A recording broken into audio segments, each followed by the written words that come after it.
If you've been noticing more hair in your brush lately, or your ponytail feels thinner than it used to, you need to hear this. There's a specific type of hair loss that I watch very closely in women over 50. And what most women don't realize is that something as simple as the nuts you're eating could be making it worse or better.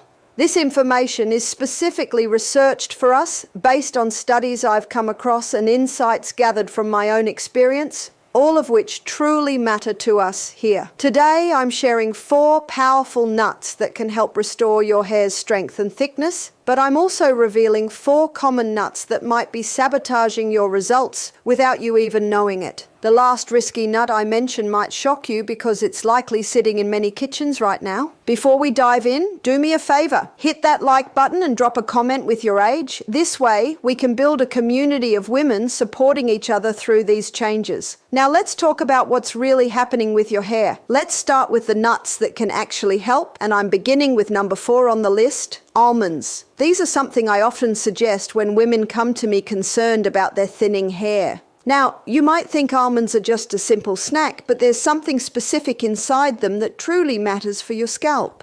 These nuts contain something called biotin, and while that might sound technical, think of it as food for the cells that actually grow your hair. When you're past 50, your body doesn't absorb nutrients the way it used to. Through my clinical experience and understanding, I've seen that many women our age are running low on biotin without even realizing it. Your hair follicles, those tiny pockets in your scalp where each hair grows, need this to function properly. Without enough, they simply slow down or stop producing strong, healthy hair. But here's what makes almonds special. They also have vitamin E, which works like a shield protecting your scalp from damage. Think about it like this. If your scalp is the soil, vitamin E keeps that soil healthy so things can grow. I've found in my practice that when women add vitamin E to their routine, they often see a noticeable improvement in hair thickness over several months. Now, you don't need to eat a whole bag of almonds. A small handful each day, maybe about 20 almonds, is what I typically suggest. You can sprinkle them on your morning oatmeal, toss them in a salad, or just keep a small container in your purse for an afternoon snack. The key is consistency. Your hair grows slowly, so you won't see changes overnight, but over weeks and months, many women notice their hair feels stronger and breaks less easily. But almonds aren't the only nut that can help. And the next one I'm about to share works in a completely different way that targets something I see all the time in women our age.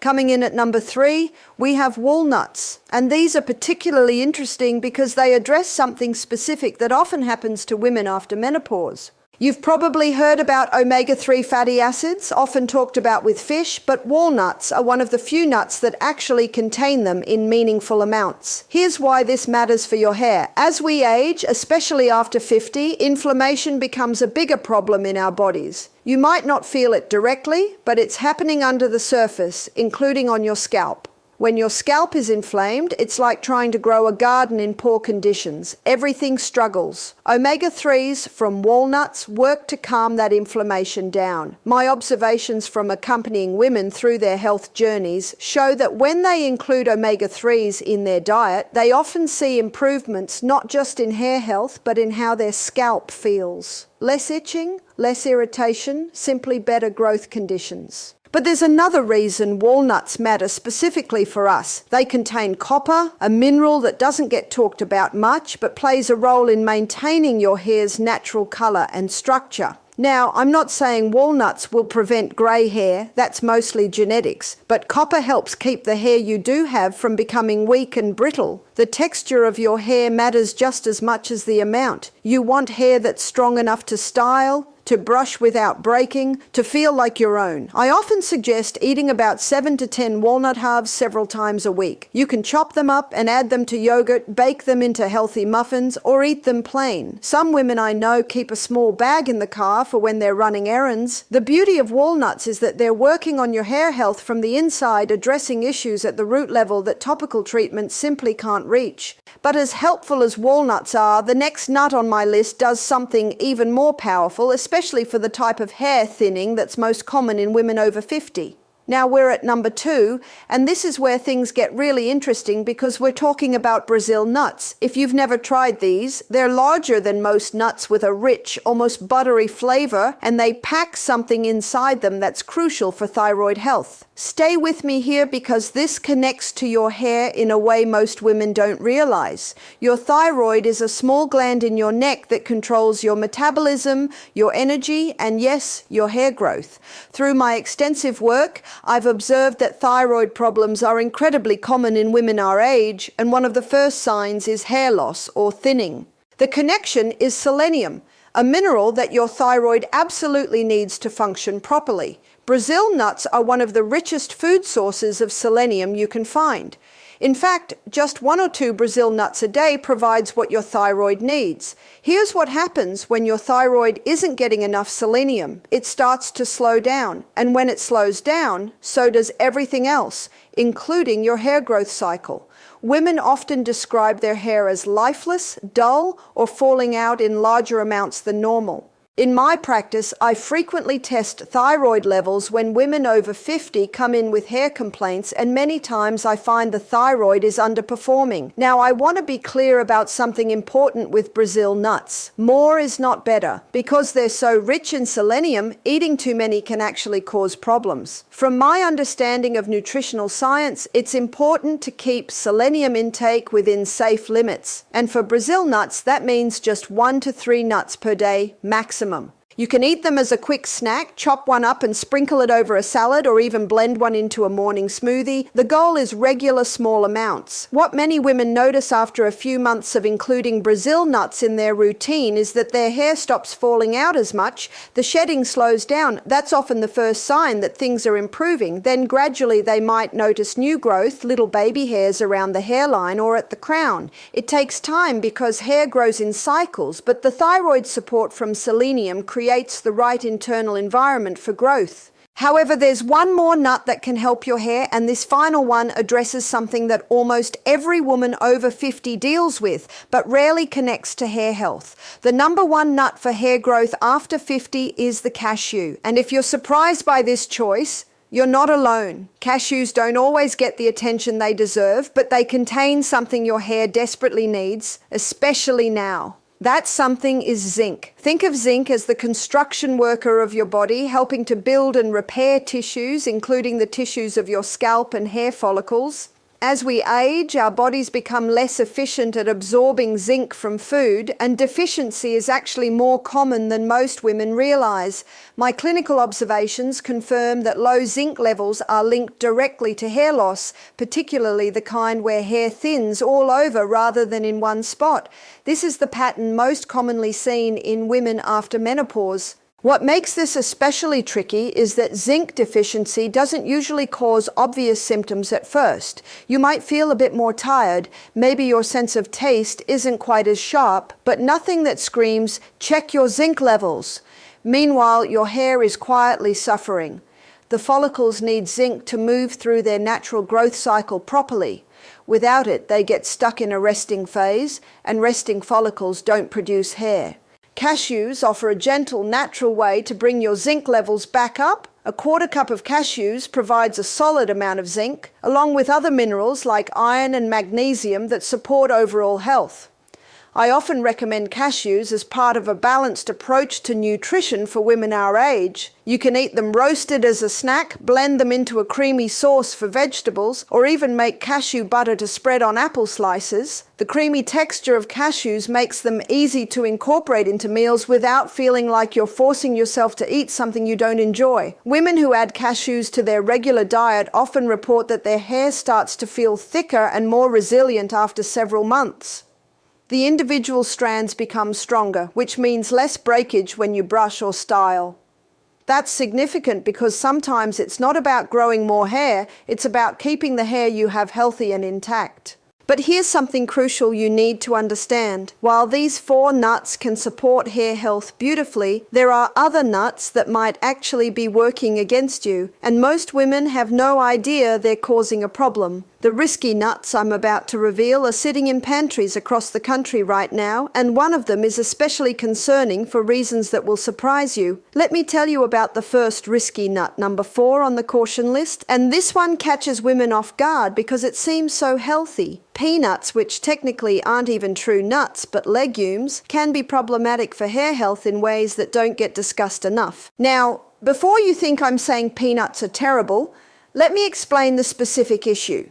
Peanuts are highly prone to contamination with something called aflatoxin, a type of mold that grows on crops, especially when they're stored in warm, humid conditions. This is something I've come to understand deeply through my work, seeing how certain environmental factors can impact our well-being. Aflatoxin is concerning because it can affect your liver, and here's where it connects to your hair.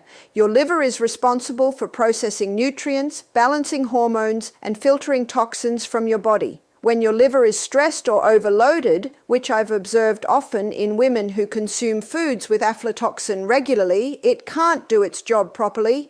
Hormone imbalances become more likely, and hormone balance is critical for hair health, especially after menopause. In my practice, I often see women with unexplained hair loss who have underlying liver stress from various sources. And while peanuts aren't the only cause, they can be a contributing factor if you're eating them daily. The issue isn't occasional peanut consumption, it's the regular high intake that many women don't think twice about. Peanut butter on toast every morning, peanuts as a daily snack, peanut sauce on dinner multiple times a week. It adds up. Another concern with peanuts is that they're one of the most common allergens, and even mild sensitivities that don't cause obvious allergic reactions can create inflammation in your body. We already talked about how inflammation affects your scalp and hair growth. If your body is constantly dealing with low-level inflammation from a food sensitivity, that's energy and resources not going toward healthy hair production. Now, I'm not saying you can never eat peanuts again, but I often suggest limiting them and choosing other nut options more often. If you do eat peanuts, look for brands that specifically test for aflatoxin and choose organic when possible. Pay attention to how your body feels. Do you notice more hair in your brush on weeks when you eat more peanuts? That might be telling you something, but as problematic as peanuts can be, the next risky nut has an entirely different issue that directly impacts something essential for hair growth. Moving to risky nut number 3, and this one surprises almost everyone I talk to. Pecans, especially the candied or sweetened varieties you find everywhere during the holidays, can actually work against your hair health goals. Now, pecans in their natural state aren't necessarily bad, but here's what happens in real life. Most of the pecans people eat are either coated in sugar, baked into pies, or mixed into desserts. That added sugar is the real problem. My clinical experience and observations have shown a clear connection between high sugar intake and hair loss, particularly in women over 50. Here's the mechanism. When you eat sugar, your blood sugar spikes and your body releases insulin to manage it. Over time, if you're consistently eating foods high in sugar, your cells can become less responsive to insulin. This condition, often called insulin resistance, is incredibly common in women after menopause, based on what I've witnessed. What does this have to do with your hair? Insulin resistance affects how your body handles hormones, particularly androgens. Even though we're women, we have small amounts of male hormones in our bodies, and when insulin resistance is present, these androgens can become more active. They can shrink hair follicles, especially around the crown and hairline, leading to the thinning pattern that I see so frequently in my female patients. Pecans themselves contain some beneficial nutrients, but when they're prepared the way most people eat them, loaded with sugar and often unhealthy fats, they become a problem food.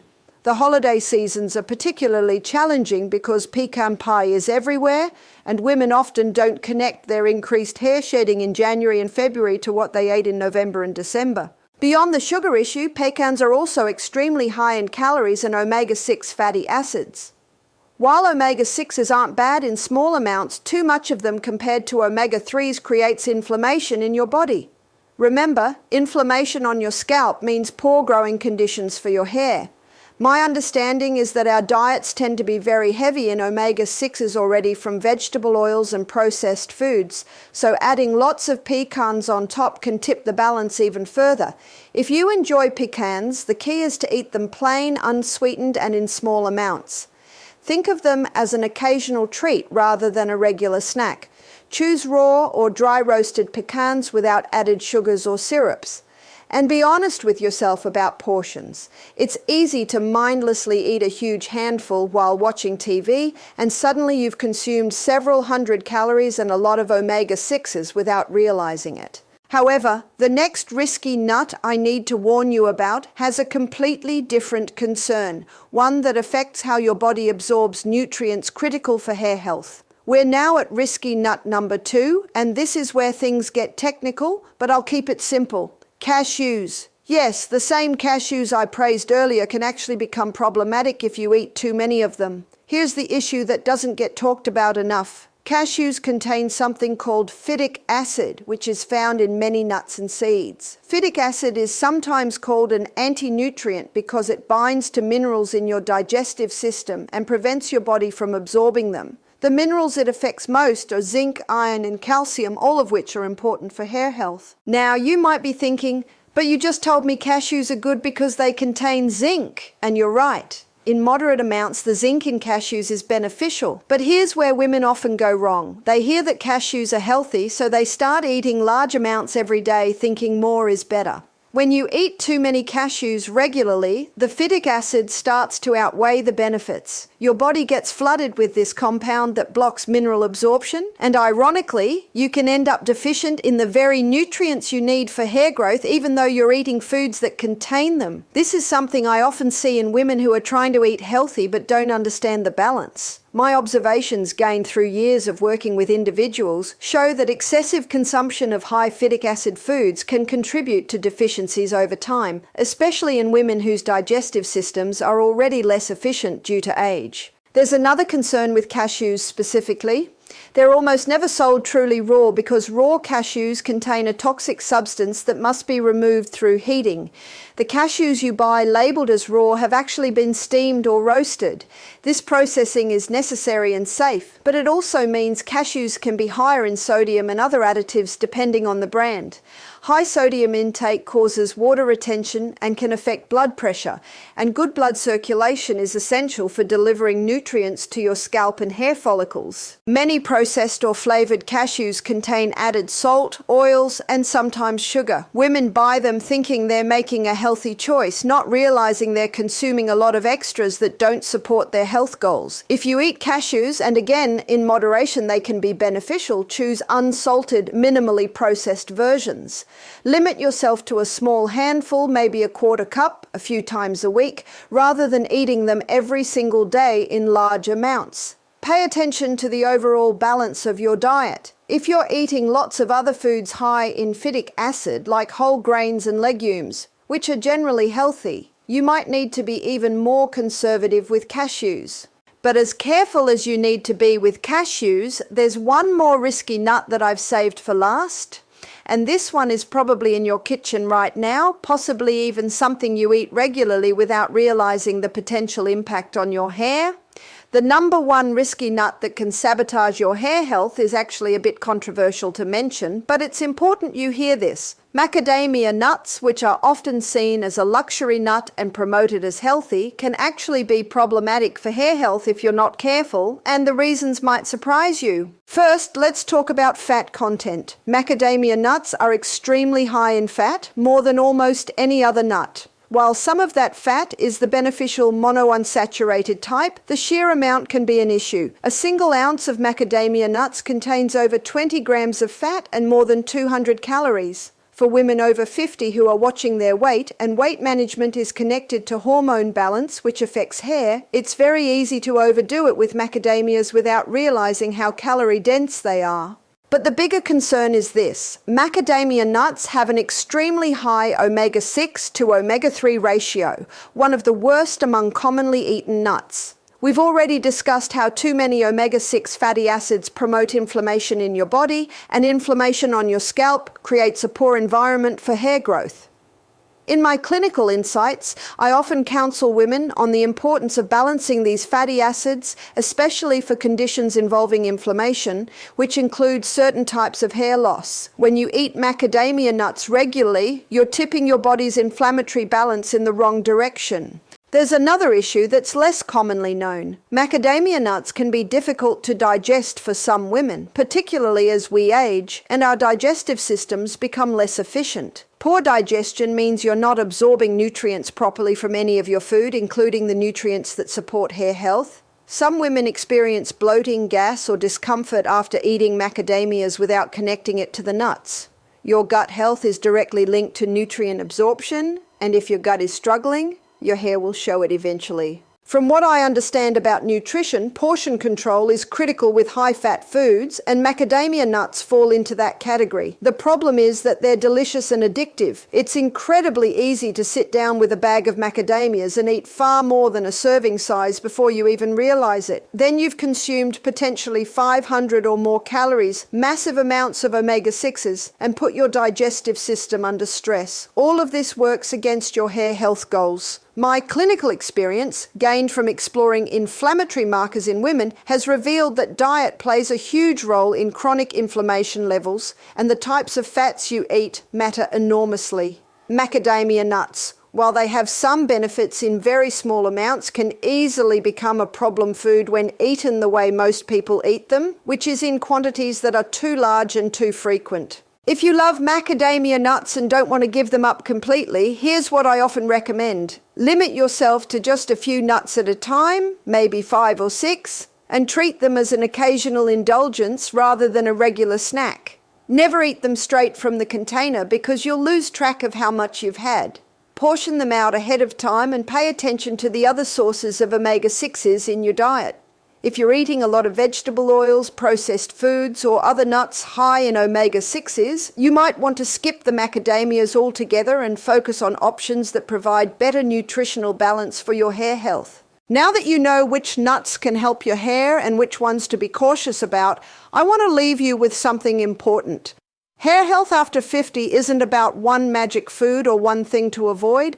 It's about the overall pattern of what you eat day after day, week after week. The nuts I've recommended, almonds, walnuts, Brazil nuts, and moderate amounts of cashews, can be part of a supportive approach when you eat them consistently and in reasonable portions. They work best when you're also drinking enough water, getting adequate protein, managing stress, and taking care of your overall health. The risky nuts, peanuts with aflatoxin concerns, sugar-loaded pecans, excessive cashews, and high omega-6 macadamias, aren't going to destroy your hair if you have them occasionally. The problem comes when they become regular parts of your diet without you realizing the cumulative effect. Small changes really do add up over time. Many women I've talked to have seen real improvements in their hair by making simple swaps. Choosing almonds instead of peanuts for their afternoon snack, adding a few walnuts to breakfast instead of sugared pecans, keeping Brazil nuts on hand instead of macadamias. These aren't dramatic changes, but over months your hair responds because you're creating better internal conditions for growth. One more thing I want you to remember, hair grows slowly, about 1/2 inch per month on average, and that rate can be even slower as we age. So if you make changes today, you might not see obvious results for 3 to 6 months. That's normal and expected. Your hair is growing in cycles, and the follicles need time to respond to better nutrition. Don't get discouraged if you don't see immediate changes. Keep going. Many women give up too soon, right before they would have started noticing improvements. I'd love to hear from you in the comments. What's your age, and have you noticed any connection between what you eat and how your hair looks and feels? Are you dealing with thinning hair? And if so, which of these nuts are you going to try adding to your routine? Your experiences can help other women in our community who are going through the same things. We're all in this together, learning what works and supporting each other through the changes that come with this stage of life. Thank you for watching, and I'll see you in the next video where we'll talk about other surprising foods that can either support or sabotage your hair health after 50. Take care of yourself, and remember, small, consistent changes are what create real results over time.